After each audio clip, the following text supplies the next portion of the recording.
Saraswati Group of Education. Today I am conducting this session for subject SS, Grade 3, Chapter number 3, India Physical, and this is my third session for this chapter.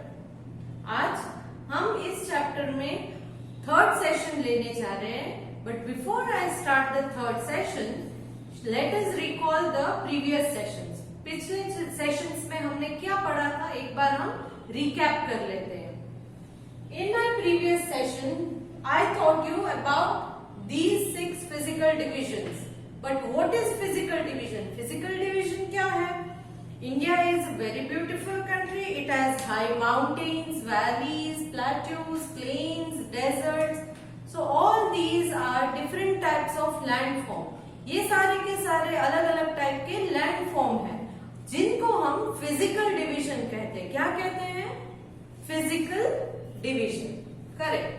तो then उसके बाद मैंने आपको ये समझाया था कि physical divisions को जियोग्राफिकल रीजन्स भी कहते हैं. जियोग्राफिकल रीजन्स, शायद मैंने वर्कशीट में भी आपको ये ब्लैंक में पूछा था. राइट? ओके. नाउ इंडिया में कितने फिजिकल डिविजन्स है kids? How many physical divisions are there in India? Yes, there are 6 physical divisions. Which are they? 6 physical division कौन-कौन से हैं? The northern mountains, the northern plains, the Great Indian Desert, the southern plateau, the coastal plain, and the island region. कौन-कौन से हैं?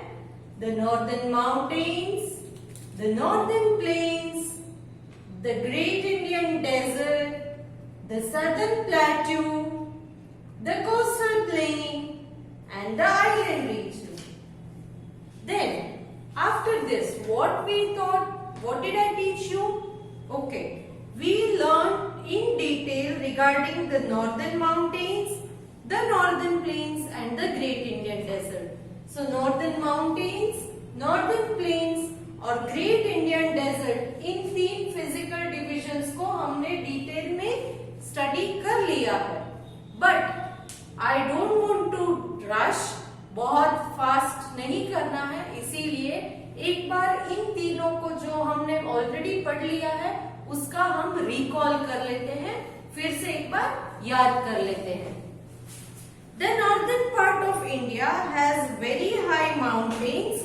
Northern part of India मतलब India में सबसे ऊपर की तरफ बहुत हाई माउंटेन्स है, जिसको हम हिमालयास कहते हैं. क्या कहते हैं? हिमालयास.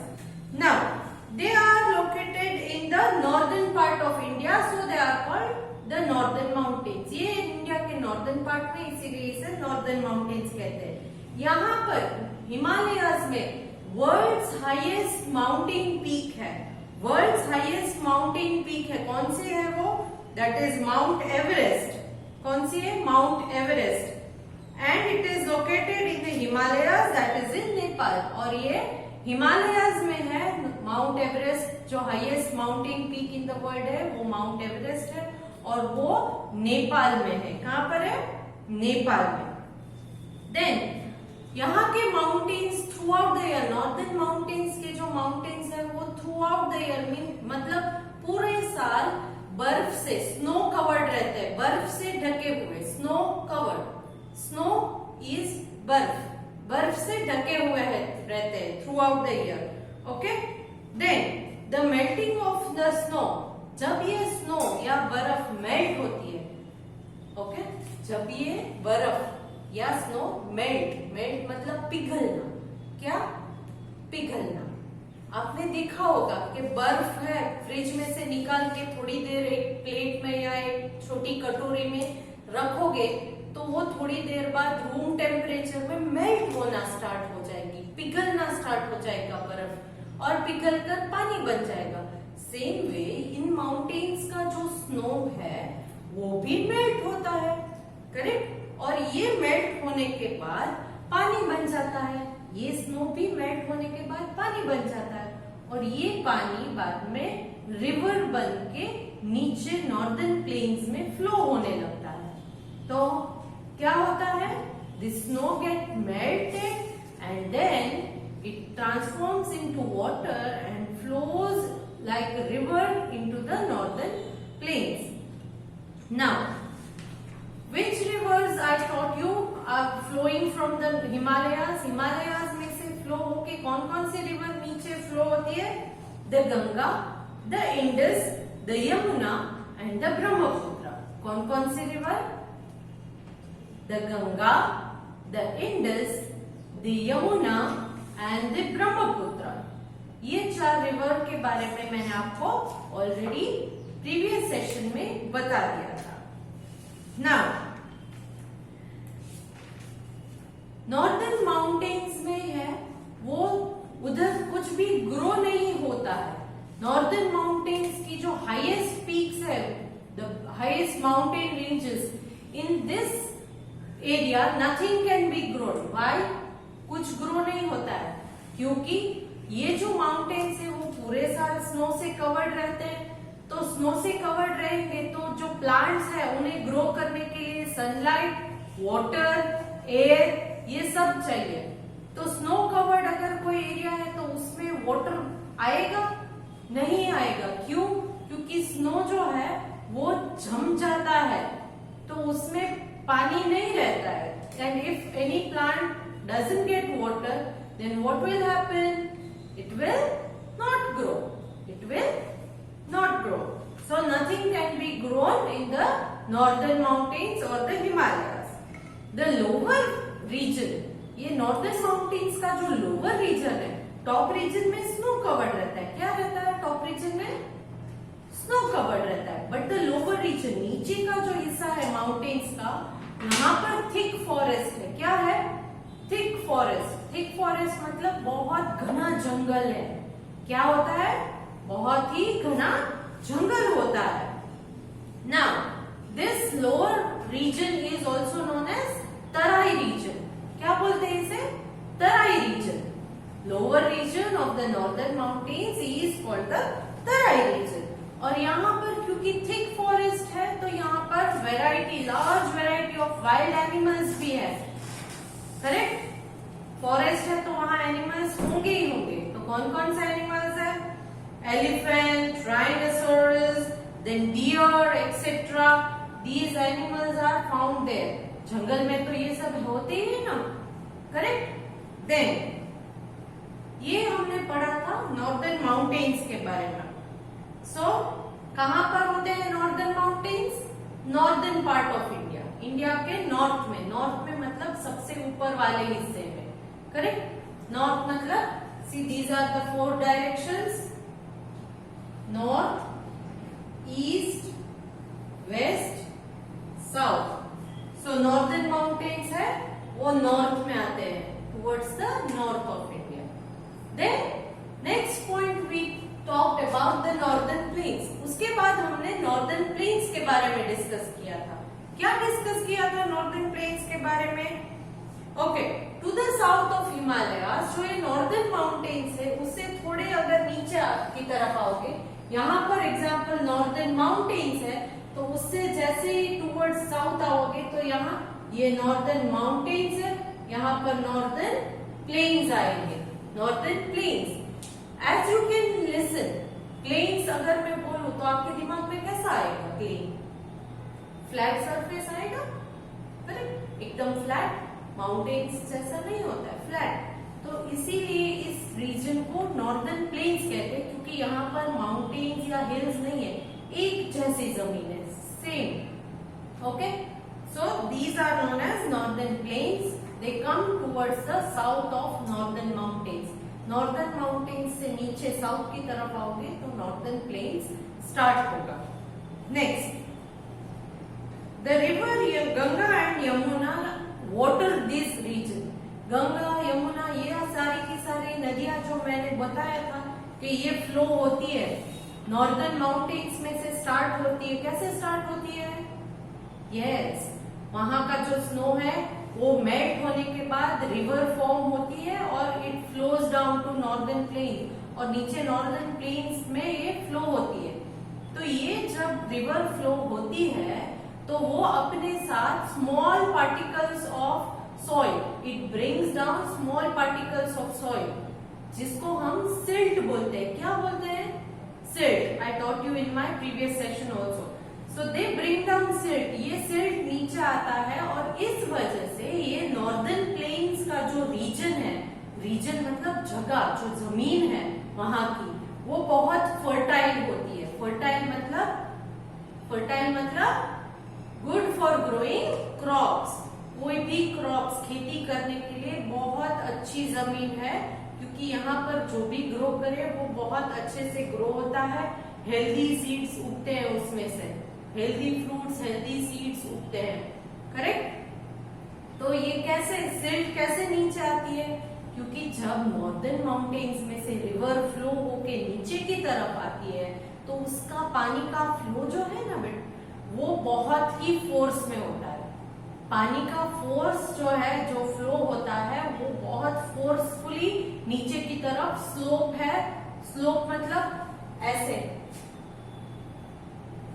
आप अगर यहाँ पर पानी गिरेगा तो फुल स्पीड में नीचे आएगा, क्योंकि स्लोप है, स्लैंटिंग है। तो इस वजह से यहाँ पर भी वही होता है। नॉर्दर्न माउंटेन्स के स्लोप में से जैसे ही रिवर फ्लो होके नीचे आती है, वो बहुत फोर्स से नीचे आती है, और इस फोर्स के साथ वो अपने साथ सॉइल के छोटे छोटे, बहुत छोटे टाइनी पार्टिकल्स, जिसको सिल्ट बोलते हैं, वो इसके साथ फ्लो होके नीचे आते हैं। और ये बाद में जैसे ही नॉर्दर्न प्लेन्स में नदी एंटर होती है तो वहां की जमीन में ये डिपॉजिट मतलब नीचे सेटल हो जाती है ये सिल्ट, और उस वजह से ये जो एरिया है वो बहुत फर्टाइल मतलब गुड फॉर ग्रोइंग क्रॉप्स होता है। नेक्स्ट, नॉर्दर्न प्लेन्स में बहुत सारे इंपॉर्टेंट सिटीज जो है वो लोकेटेड रहते हैं। क्यों?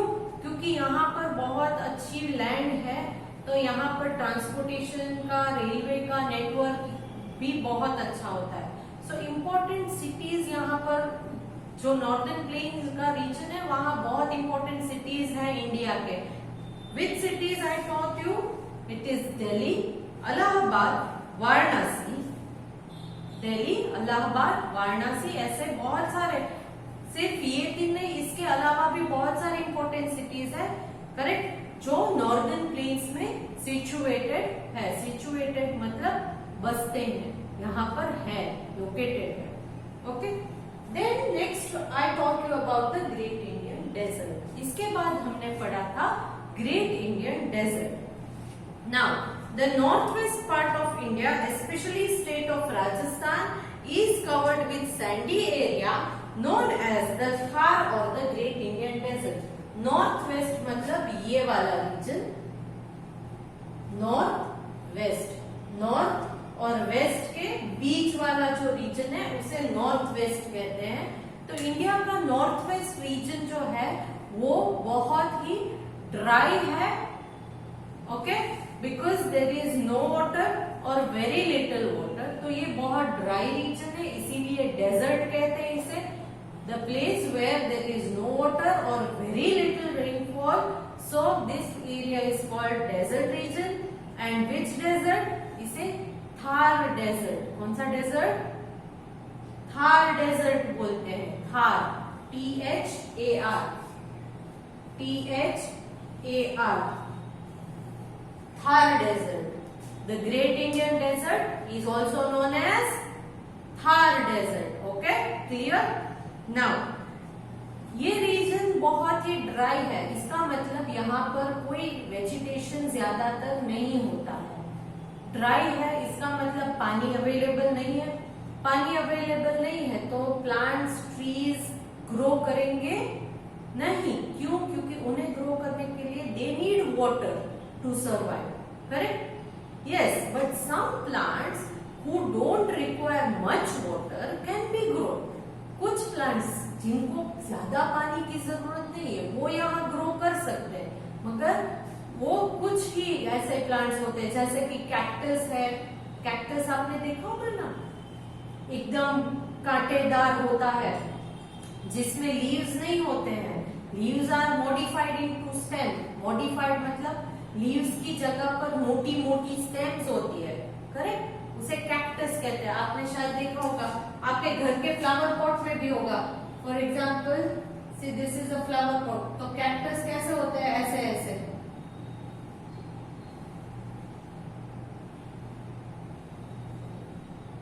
इसमें कांटे लगे होते हैं।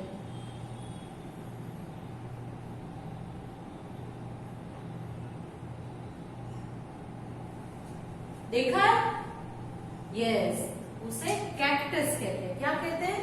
कैक्टस। ओके, तो ऐसे कुछ प्लांट्स है जो वहां पर ग्रो होते हैं। इस कैक्टस में आप देखोगे कि लीव्स नहीं होते, लीव्स है वो मॉडिफाई होके स्टेम बन जाता है। ओके, देन डेजर्ट की एक स्पेशलिटी ये है कि ड्यूरिंग समर सीजन में डेज जो है वो बहुत ही हॉट होते हैं, बहुत ही hot. Okay, during summer the days are extremely hot, बहुत गर्मी लगती है। इसीलिए डेजर्ट रीजन में, अगर राजस्थान, क्योंकि ये थार डेजर्ट जो है वो राजस्थान में, इंडिया में राजस्थान में है, तो यहाँ पर अगर आपको घूमने जाना है तो समर सीजन में नहीं जा सकते। क्यों? क्योंकि इतनी ज्यादा गर्मी होती है कि आप उसे you can not tolerate it, आप उसे सहन नहीं कर पाओगे, राइट। नेक्स्ट, इन विंटर, ये तो समर की बात हुई कि समर में days are extremely hot, but in winter nights are extremely cold. Winter के टाइम में रात का टाइम जो है वो बहुत ज्यादा ठंडा हो जाता है। ये डेजर्ट बहुत ही ज्यादा ठंडा हो जाता है desert. So this is the speciality of the desert region, and because there is scarcity of water and very tough living situation. Scarcity of water मतलब कमी है, पानी की कमी है, और tough living situation मतलब बहुत difficult है यहाँ की living situation।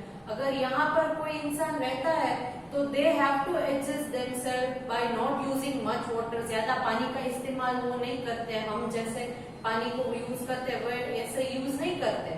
Okay, they use water very carefully because they don't have much water. तो ये सारी की सारी सिचुएशन है। बहुत गर्मी सहन करनी पड़ती है, विंटर के टाइम में बहुत ठंडी सहन करनी पड़ती है रात में।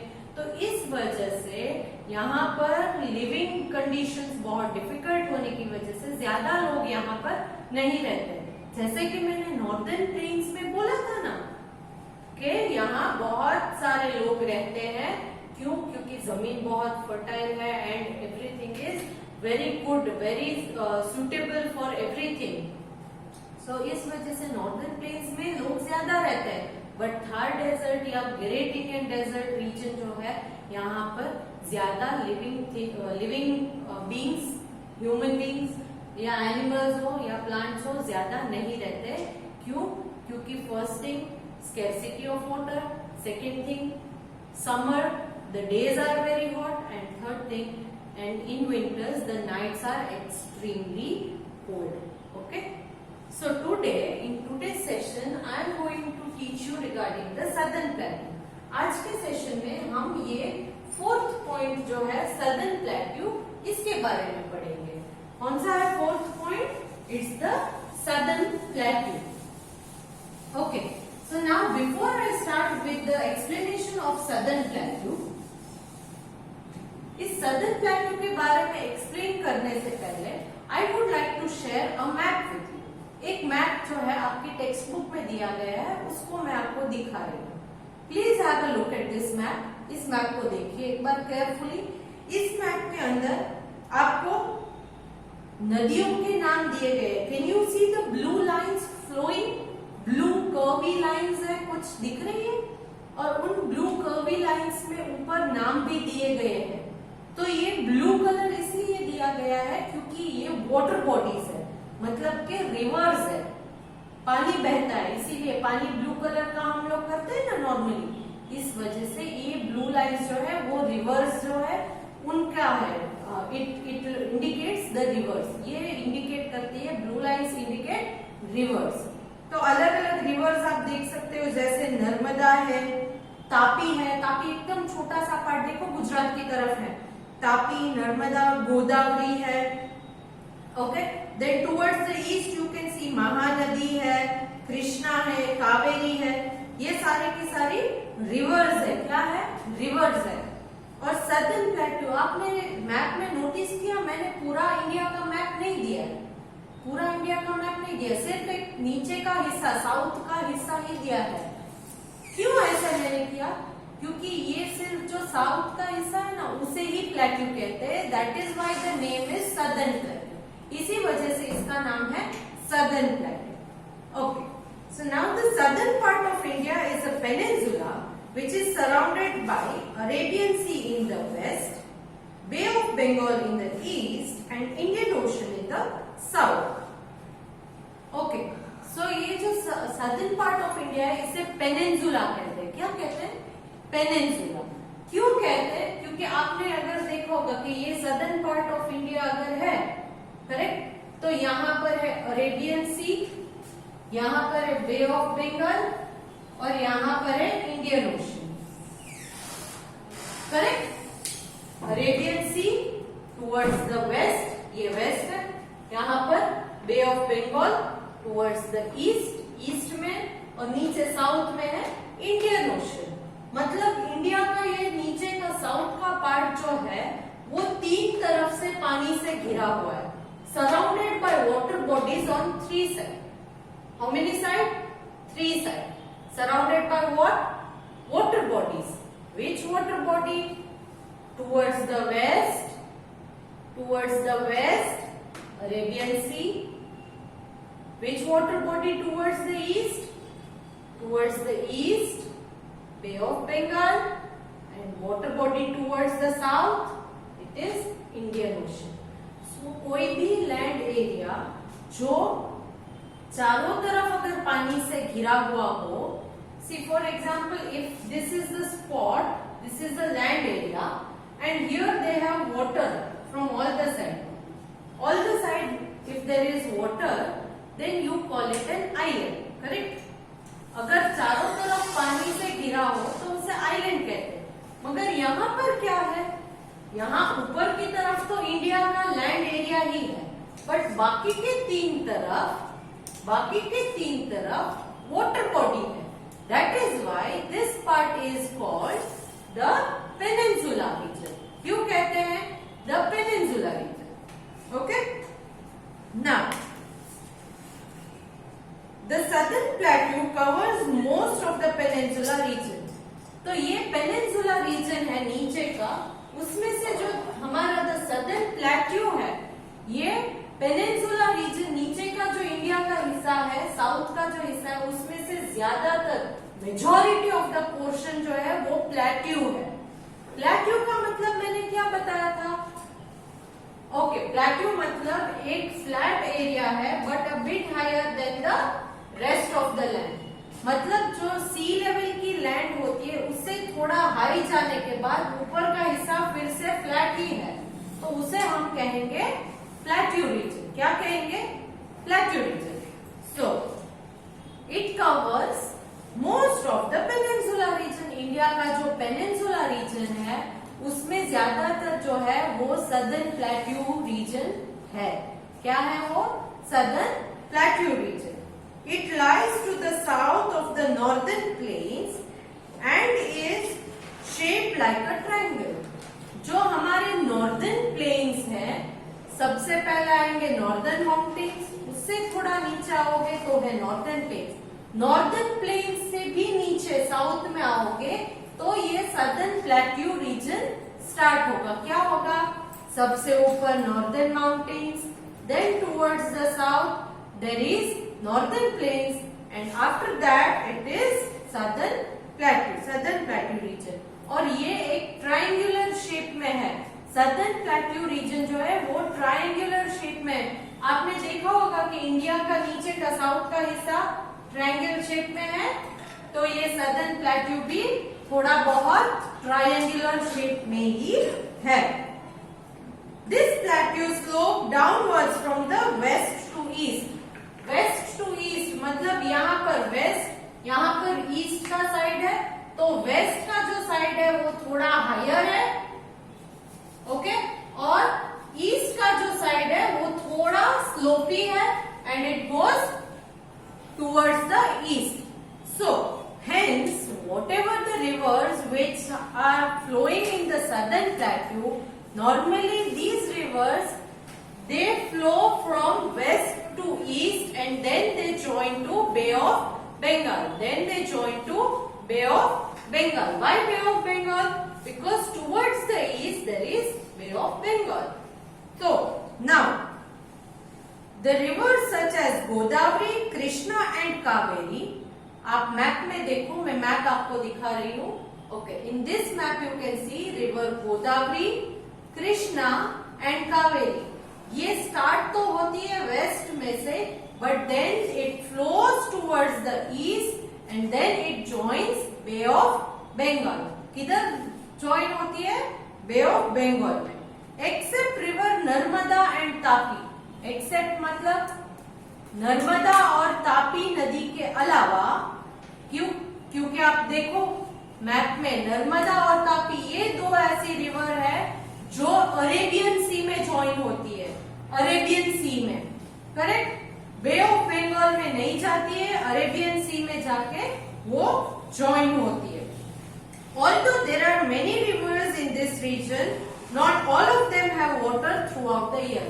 इस रीजन में बहुत सारी नदियां हैं, मगर सारी की सारी नदियां जो है वो थ्रू आउट द ईयर पानी से भरी हुई नहीं रहती है. क्यों? क्योंकि नॉर्दर्न माउंटेन्स में से अगर पानी आता है तो वो पूरे साल स्नो मेल्ट होके पानी आता ही रहेगा. बट जो रेन फेड है तो वो क्या होता है, जब बारिश नहीं होती है समर सीजन में तब इनका पानी सूख जाता है. सो these rivers are not full of water throughout the year. Now, the southern plateau is bordered on the east by the range called Eastern Ghats and by the west it is Western Ghats. ये southern plateau का जो region है, ये बीच वाला जो है वो southern plateau है, जहां पर हम ये water bodies से connect होते हैं. इस region को coastal plain कहते हैं. बट इस प्लेट्यू रीजन और कोस्टल प्लेन के बीच में माउंटेन्स एंड हिल्स है. दोनों साइड से माउंटेन्स और हिल्स है. तो टुवर्ड्स द वेस्ट जो है उन रेंज को वेस्टर्न घाट कहते हैं एंड टुवर्ड्स द ईस्ट जो माउंटेन्स या हिल्स की जो रेंज है तो उसे हम ईस्टर्न घाट कहते हैं. क्या कहेंगे? Eastern ghat. Then the eastern coastal plain is bordered towards the east and the western coastal plain is bordered towards the west and the climate here is neither too hot nor too cold. तो east की तरफ ये जो eastern coastal plain और eastern घाट के बीच का जो reason है तो इसे हम ईस्टर्न कोस्टल प्लेन कहेंगे एंड वेस्ट की साइड में ये वेस्टर्न कोस्टल रीजन और वेस्टर्न घाट के बीच का जो रीजन है उसे वेस्टर्न कोस्टल प्लेन कहेंगे. और इन दोनों कोस्टल प्लेन्स का जो रीजन है यहाँ पर क्लाइमेट कैसा होता है? It is neither too hot मतलब बहुत गर्म भी नहीं है, नाइदर टू कोल्ड मतलब बहुत ठंडी भी नहीं है.